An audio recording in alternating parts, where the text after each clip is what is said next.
ओम पूर्ण मदः पूर्णमिदं पूर्णात् पूर्णमुदच्यते पूर्णस्य पूर्णमादाय पूर्णमेवावशिष्यते. So welcome to our Saturday morning session. We will take up some questions today which have been put up on Atmabodh and raised otherwise as well. So first we'll take question from Sri Lalitji Maheshwari, who last time raised this question that why should we have thoughts? Good or bad, whatever, but why should we have thoughts? Now, this is a very profound question. Why should we have thoughts? You see, the meaning of consciousness actually, as the consciousness rises up, the mind develops more and more. For example, the consciousness is in according to the Vedic writings in 5 parts. First is the mineral regime, where the consciousness is very, very low. Then plant regime, where it is higher than the mineral regime. Third is animal regime, where it is higher than the plant regime. Fourth is the human regime, which is has the highest level of consciousness. And fifth is the universal consciousness, which is prevalent everywhere. Now, as the consciousness rises, the quality of mind becomes more refined. For example, a plant perhaps cannot think, but it can still react emotionally. There are, studies done on plants. They do react emotionally to music, to, if you cut a tree, then all kinds of reactions happen. But the capacity of mind is very, very limited, and therefore it cannot think properly. When you rise above the plant and, in the animal regime, the mind is slightly more developed, but not as developed as that of a human being. So the animals can think, they can take decisions. Like dog is crossing and you are passing in a car, the dog leaves the way, the birds leave the way. And so this is the way the animals have what we call thinking process. But the human beings are most developed in terms of consciousness. And as the consciousness rises up, the thinking process becomes stronger and stronger. So thinking process is actually a sign of development of consciousness. As the consciousness rises, the thinking process becomes stronger. And that is the sign, that is what says that you have developed high in consciousness. In fact, there is a Western, writer who has said that I think and that's why I exist. In fact, I would say I exist and that's why I think.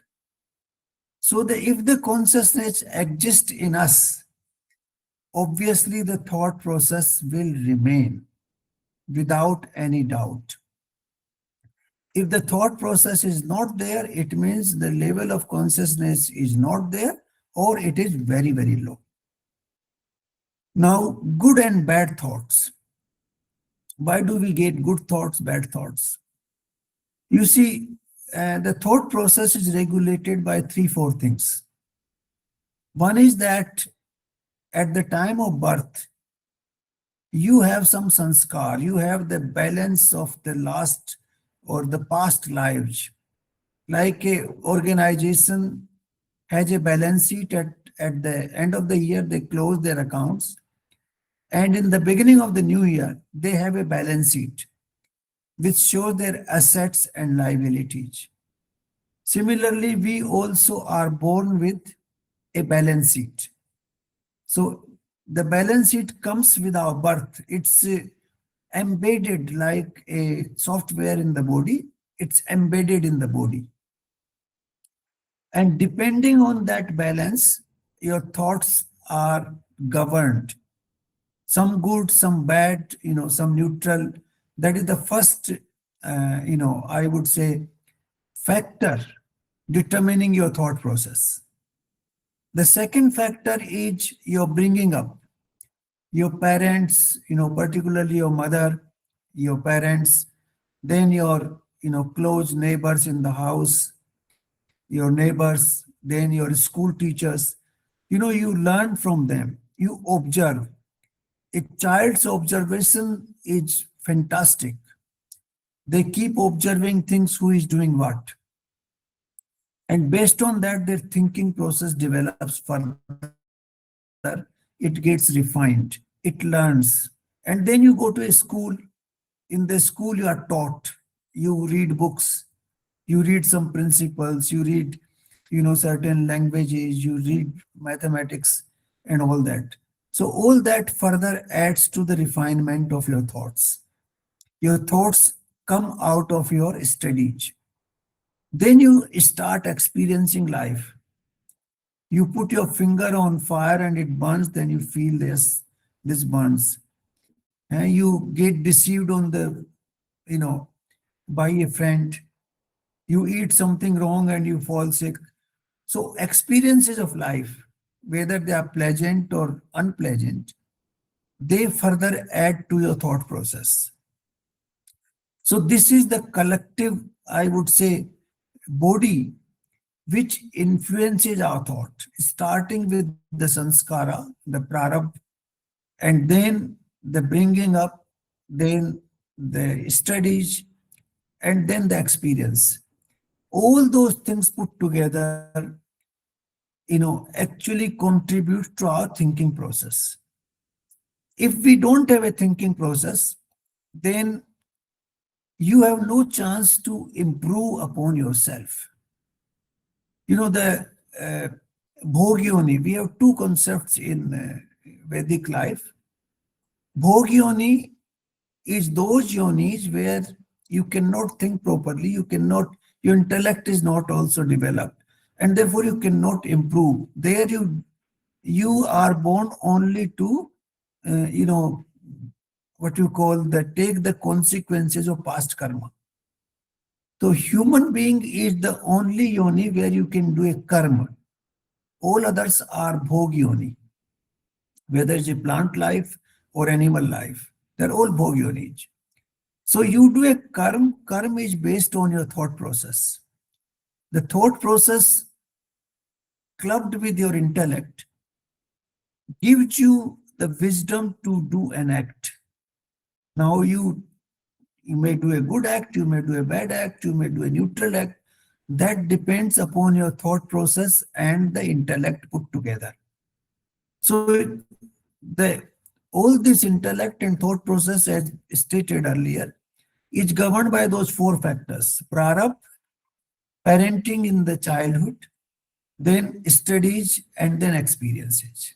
So those four processes influence your thought and your intellect both. And based on the thought process and intellect, then you decide on the action you are going to do in your life. And that action, decides your future path, what path you will take in the future. So every action has a proportionate reaction, but that reaction may not happen immediately. It may happen immediately in some cases, in most cases, it happens afterwards. And most likely, as stated by the wise people, the karma which you do in this life actually determine the shape of your next life. So the thought process is an essential ingredient for the karmas and to raise your level of consciousness. You gain wisdom, you improve yourself, and then you do good karmas, and then you raise your consciousness and take birth in a better shape in the next life. So this is why we have this thought process. Thought process is a must, particularly for human beings, which is a life of karma, a life where you are allowed to perform actions based on your thought and intellect. So the thought process is extremely important for human life and also for transcending the human life to the domain of moksha or becoming one with the Supreme. Because without thought process, you cannot become spiritual. You cannot follow the path of spirituality. You cannot become one with the Supreme. So this is what I would suggest on this. Now, good and bad karmas partly depends on your prarabdha and partly depends on the three modes of nature, that is tamgun, rajogun, and satogun. So tam, raj, and sat, the quantity of those three in your physical body, which is also, mind is also physical in Vedic parlance, though it is not visible, not tangible. It's like the wind. It's compared to the wind. Is the same material which is used for wind is used for mind.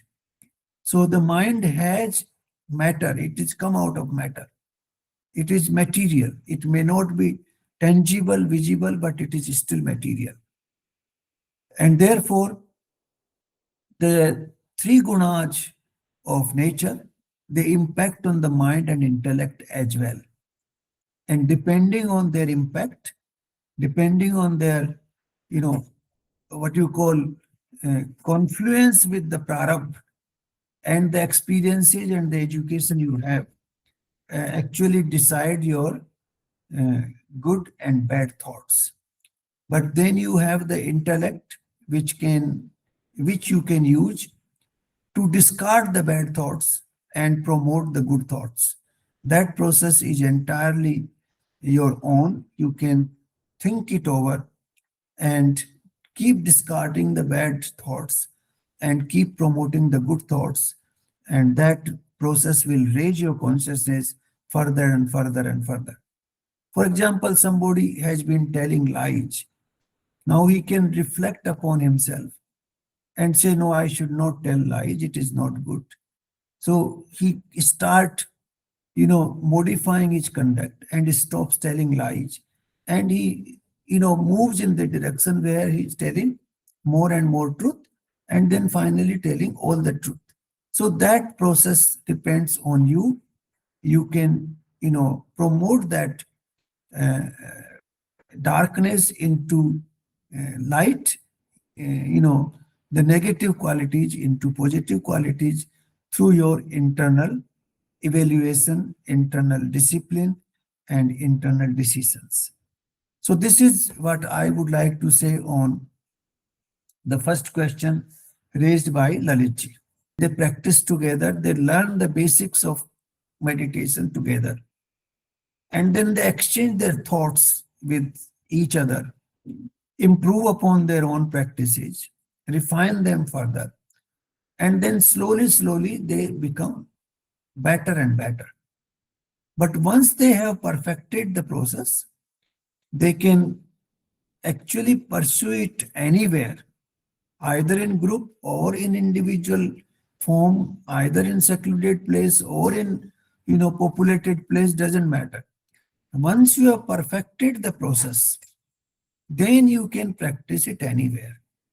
Meditation does not mean that you have to sit, in a particular posture and do it.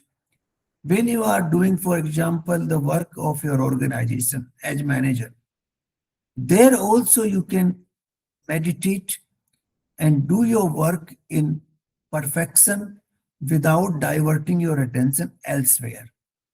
Meditation means that you are completely, focused to the objective where you are going to be.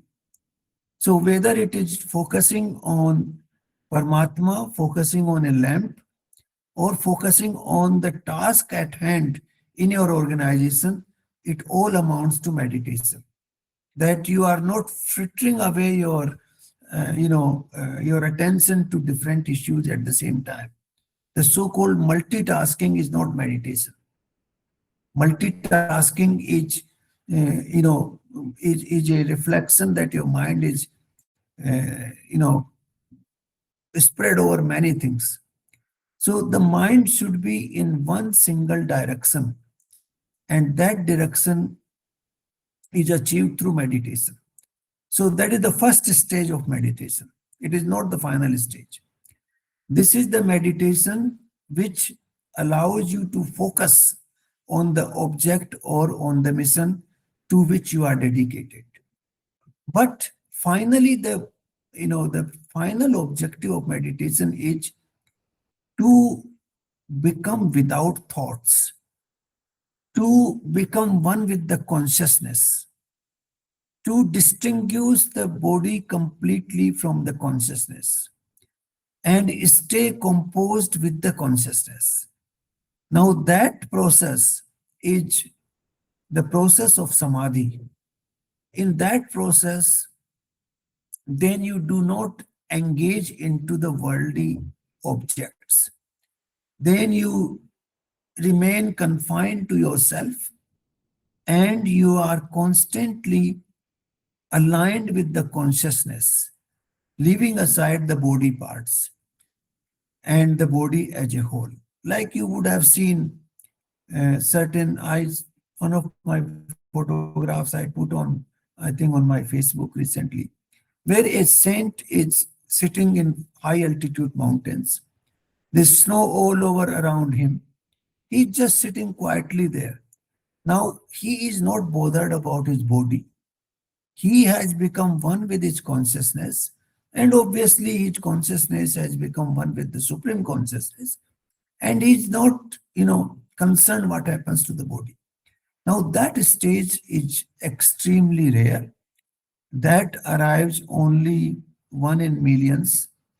eh, And even after arriving that stage, there are people who can remain engaged in the world also, like Lord Krishna.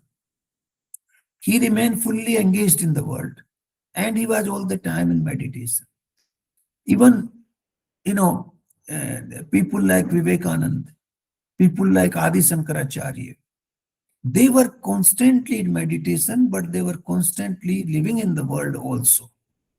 So the world, the philosophy of actually Lord Krishna is that you don't have to give up this world.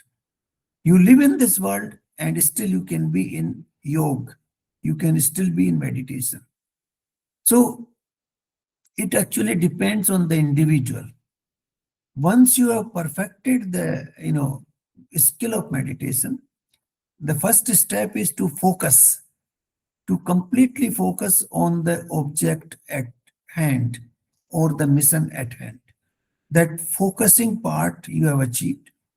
Then slowly, you become sthit pragya, as stated in Bhagavad Gita, chapter 2nd, that your intellect and your mind become constant. They don't vacillate. The vacillation stops. And then you align yourself with the consciousness. That is the third step. Once you align yourself with the consciousness and you stay aligned, then you can perform the worldly activities. You may not perform the worldly activities. You may retire to Himalayas. You may live in family. It doesn't matter. That becomes absolutely irrelevant. The relevance is that you are fully aligned with the consciousness inside yourself as well as with the universal consciousness. So there is no hard and fast rule or system. So you have to, experiment with your own self. And this is a process which you reflect and you improve constantly. The first step is to remain focused. That is very, very difficult in the beginning, but slowly it comes out. If you are focused, if you remain focused, then slowly you can align with your consciousness and the body becomes secondary. And then your action becomes secondary. You remain in the world and you remain focused with the universal consciousness. So that is what I feel about Tarun's question. Tarun's first question.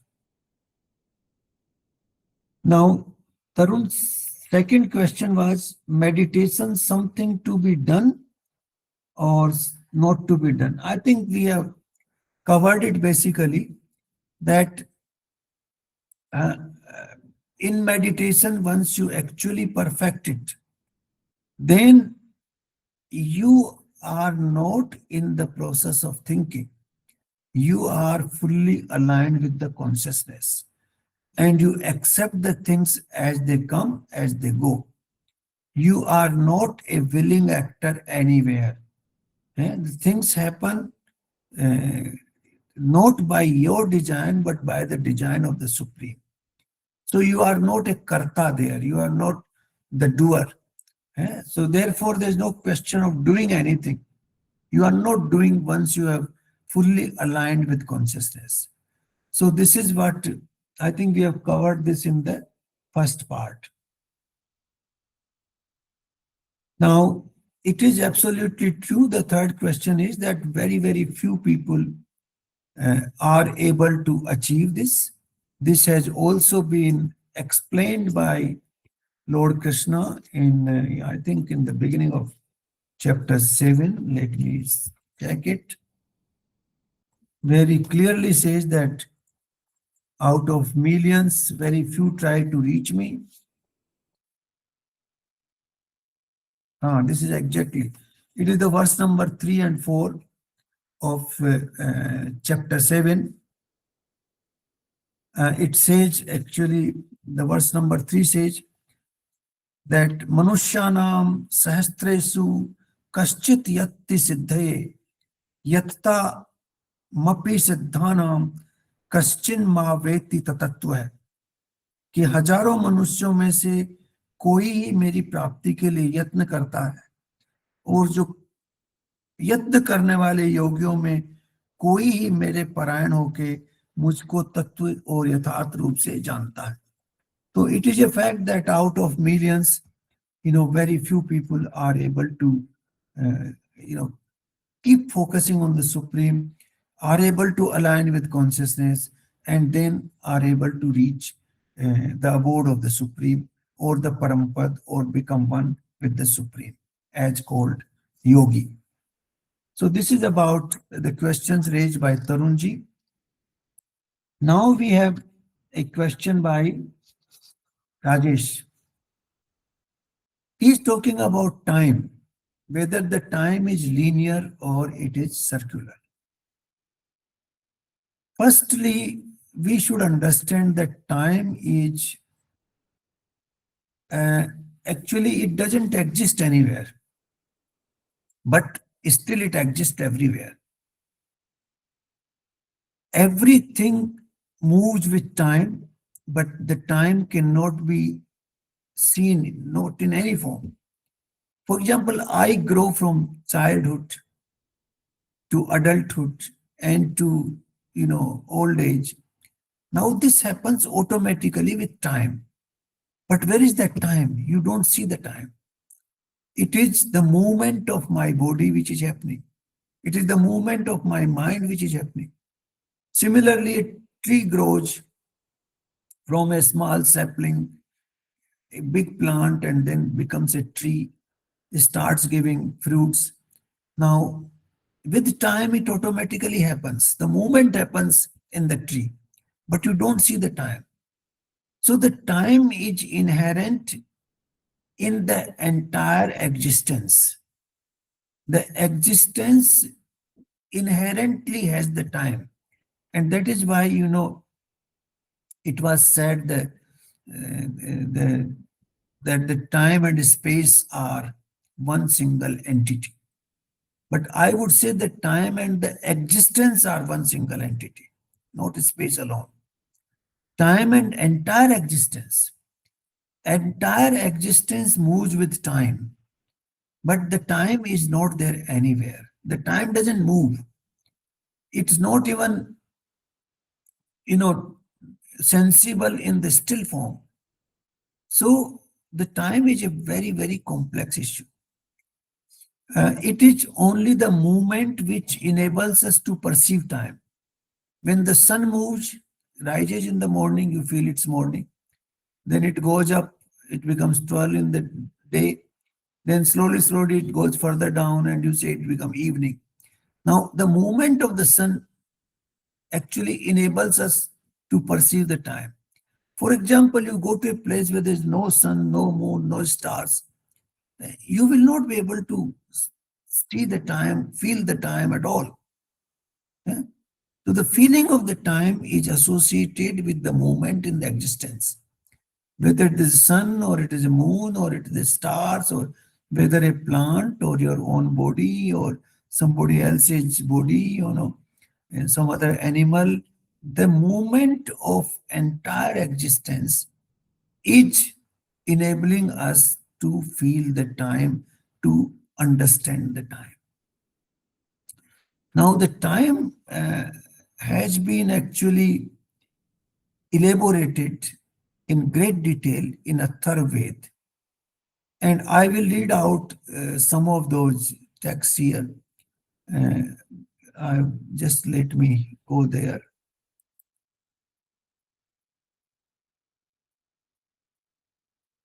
Now, this is the Atharvaved, and what we call, they talk about time. This is, you know, Atharvaved Kand 19, Sukta 53 and 54. This is, you can say Khand 19, Sukt 53 and 54. Now, 53 1 says, I'll read out it in English. Kal or time is a horse that carries 7 rays, a 1,000-eyed, ageless entity brimming with abundant vigor. The wise continuously seek to ascend it. Its wheels are the entire cosmos, containing all the world. The entire cosmos is the wheel of time. So the time actually, the cosmos moves on time. Then there's a great detail given here. Then the next verse in English, it says, time carrying the 7 wheels has 7 knobs and an immortal axle. It has fathered all these different worlds. Time moves forward, considered the first among the deities. So the time is the axle of everything, on which everything moves. The entire cosmos moves on the axle of time. Now, there's a very elaborate expansion given here. I'll read one or two more verses from here. Time is placed in the full port. Full port is the cosmos. Time is placed in the cosmos. We observe it from various perspectives. It has produced all these different worlds. Time, they say, is situated in the highest heaven.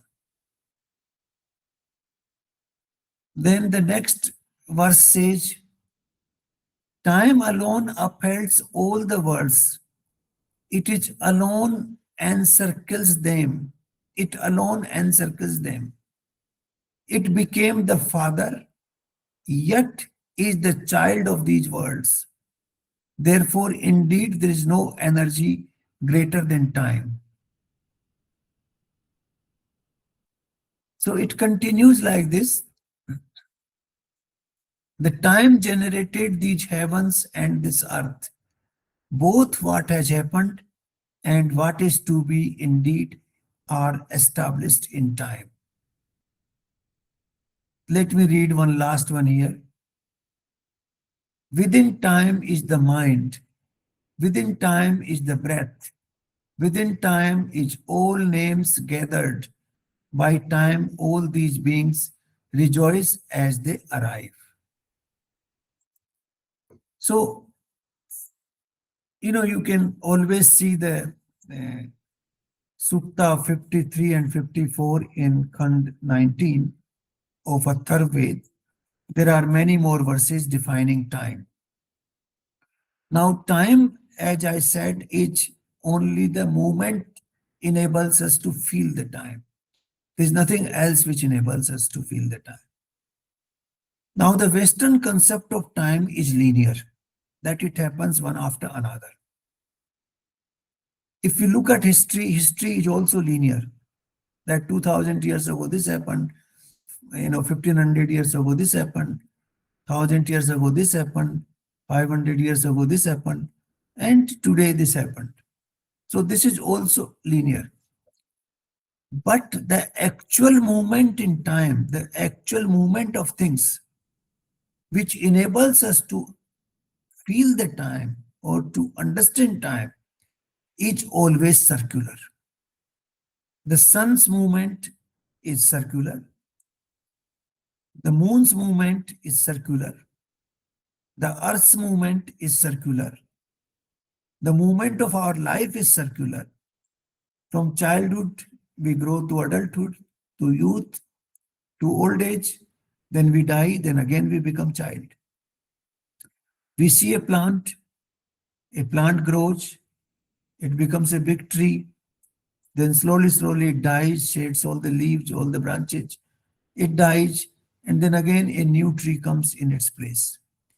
So if you see the movement from which we understand time, they are invariably circular. There is no movement which is linear. But our understanding of time is always linear because we do not go into the depth of that circular movement which enables us to understand time.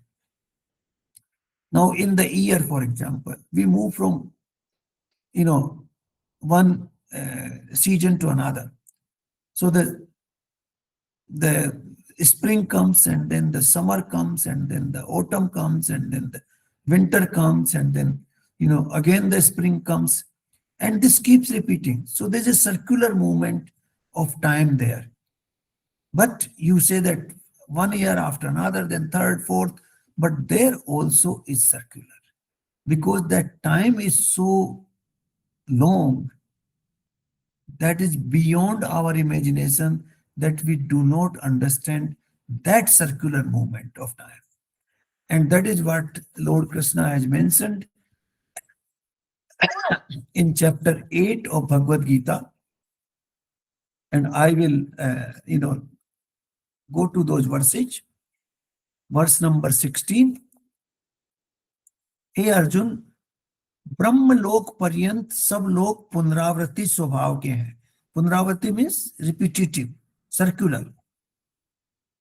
परंतु हे कुंती पुत्र, मुझको प्राप्त होके पुनर्जन्म नहीं होता. The only point where there's no circularity involved is the Supreme Lord. Once you reach there, then it is not.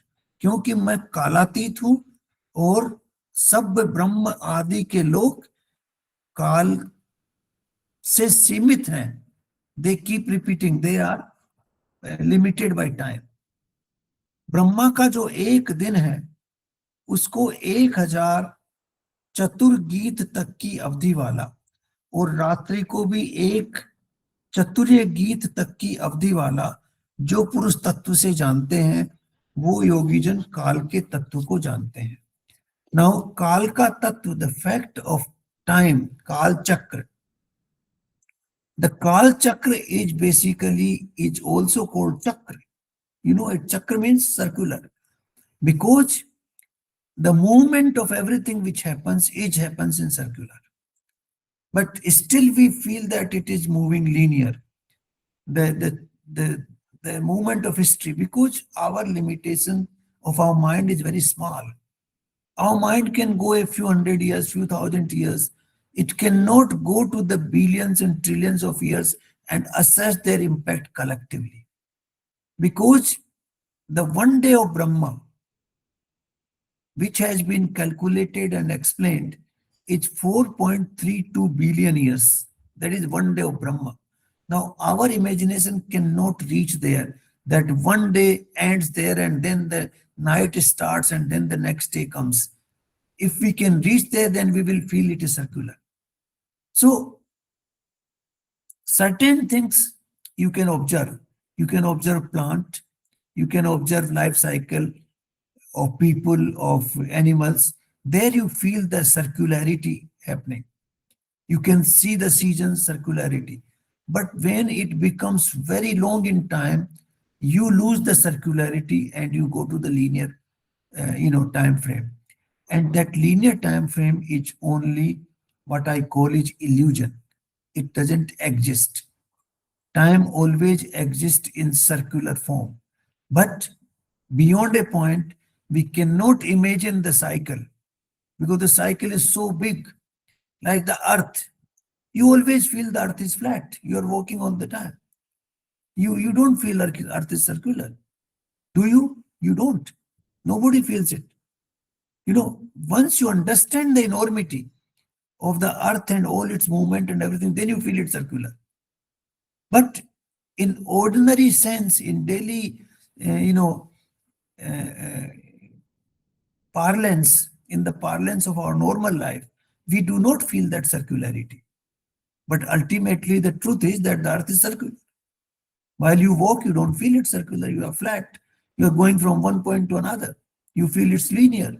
You go from Delhi to Bhopal and Bhopal to Mumbai and Mumbai to Chennai. You feel it's all linear. It's going further down. But ultimately, if you look at the earth in totality, it is circular. It is not so.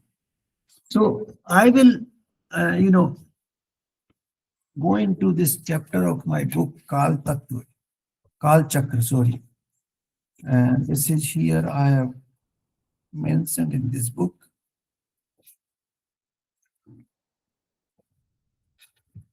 One zero seven.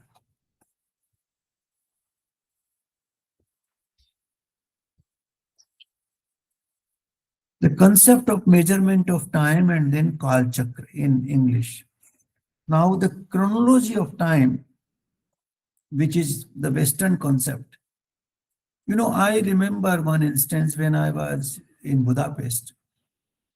I went to, there was a famous college, it was called, I think, College of Budapest, something like that. A French professor came there to deliver a talk.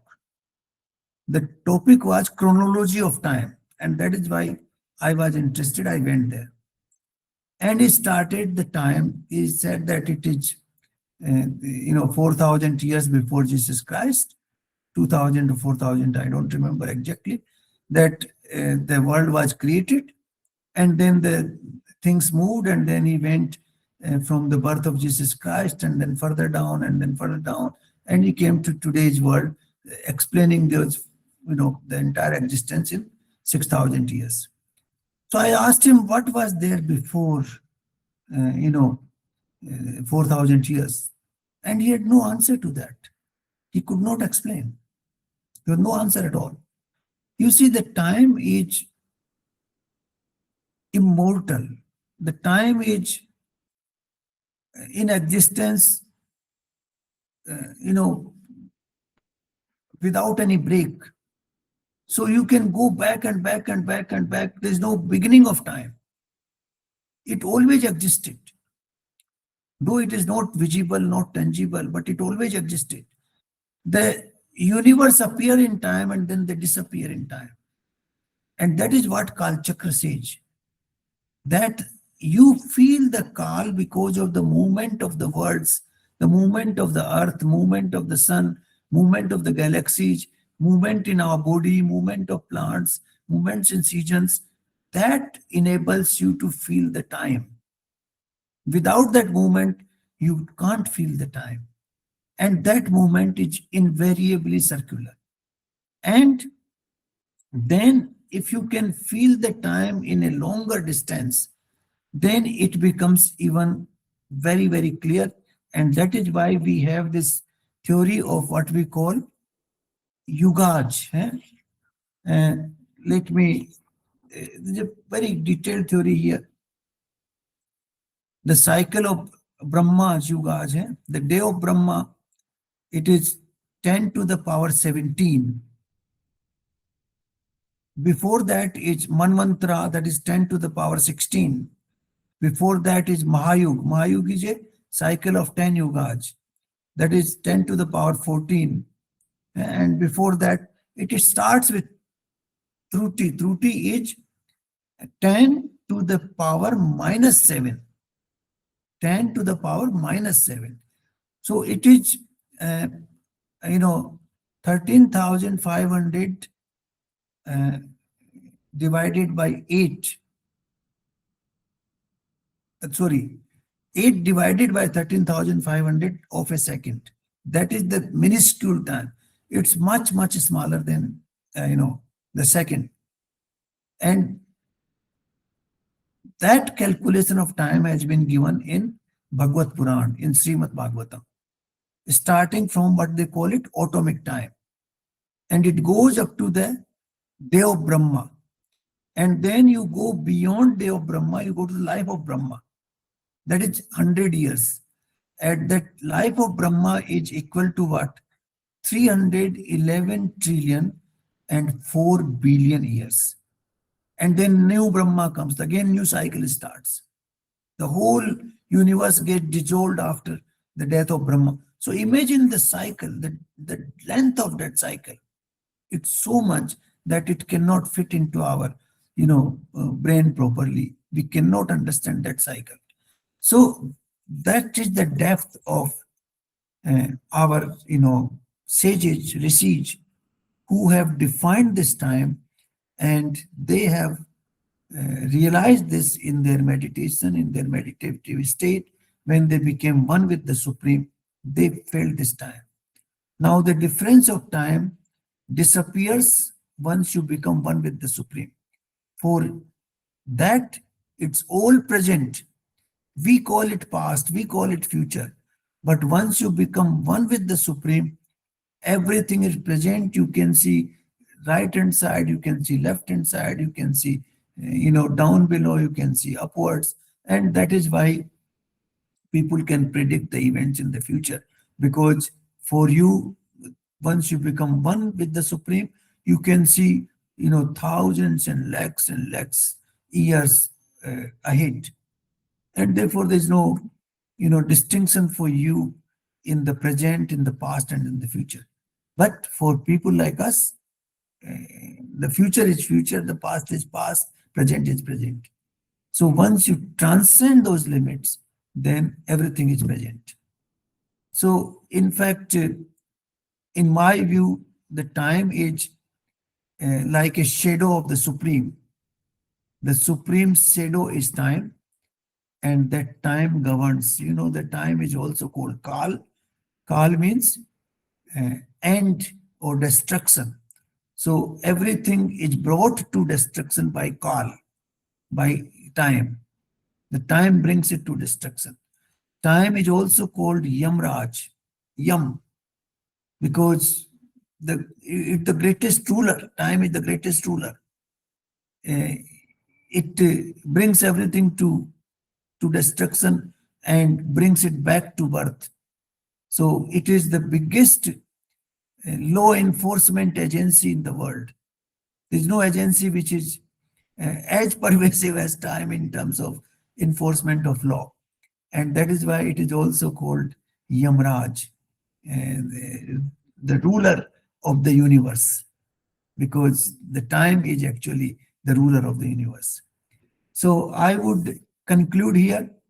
And if there are more questions, please put them on the Atmabodh and we will take them later on. So thank you very much.